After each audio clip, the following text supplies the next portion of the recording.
When I first met Lila, I was instantly drawn to her confidence. She had a way of walking into a room and making it feel like the space belonged to her.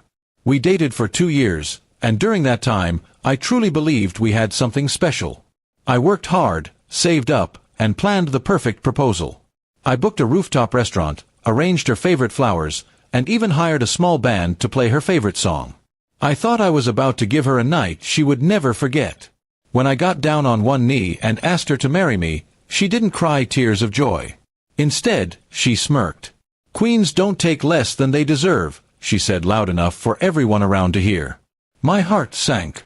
She stood there in her glittering dress, looking down at me as if I was a joke. The moment that was supposed to be the happiest in my life turned into public humiliation. People were staring, whispering, and my hands were shaking. She didn't stop there. Lila continued to explain, in front of strangers, that I wasn't, financially or socially, at her level. She wanted a man who could give her the lifestyle she dreamed of, not someone still trying to make it. Her words were like knives. I left the restaurant without finishing my drink, my mind spinning with anger and disbelief. For days, I replayed the scene in my head. My friends told me to forget her, but the public humiliation burned too deeply. I decided I wasn't going to just move on quietly. I wanted her to feel the same sting she gave me, if not worse. I didn't want to do something reckless. I wanted something calculated. I knew she loved attention, so I started with that. Lila was very active on social media, always posting pictures of her perfect life. I also knew something she didn't, her biggest secret. While she had been with me, she had also been messaging a married man from her gym, hoping he would leave his wife. I had the screenshots. I never confronted her about it before because I thought it was just harmless flirting. Now, I saw it as the perfect weapon. I anonymously sent the screenshots to the man's wife. Within days, the drama exploded.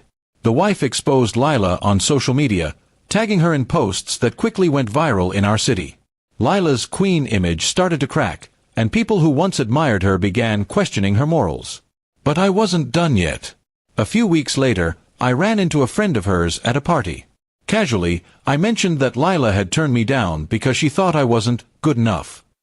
I let the conversation drift toward the fact that I had recently been promoted, doubled my income, and was dating someone stunning. Word traveled fast in her circle. Within a month, I started getting messages from Lila. She began by asking how I was doing, then tried to reminisce about the good old days. I kept my responses short and polite. When she finally suggested we meet for coffee, I agreed, on one condition. We'd meet at the same rooftop restaurant where she had rejected me. She hesitated but agreed. The day came, and I arrived early. When she walked in, she was dressed to impress, clearly expecting me to still be interested.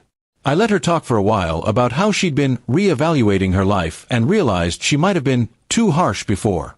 She hinted that maybe we could try again. That's when I smiled, leaned back, and said, "Queens don't take less than they deserve, right? Well, neither do kings." I stood up, paid for my drink, and left her sitting there.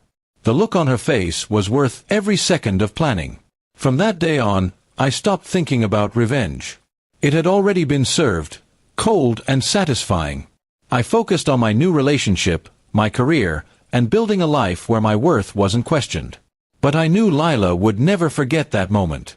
Months later, I heard she had lost several friends, her social media following had dropped, and her reputation was still damaged. People remembered the scandal, and the whispers followed her everywhere she went.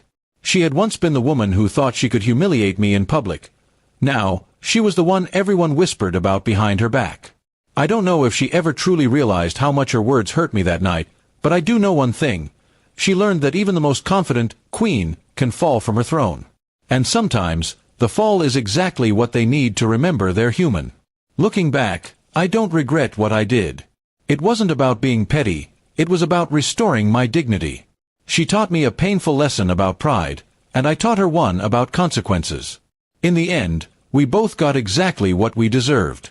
And as for me, I'm happier than ever, standing tall on my own throne, one I built with respect, loyalty, and self-worth, not empty arrogance. Sometimes the sweetest revenge is simply moving on and watching them realize they lost something real.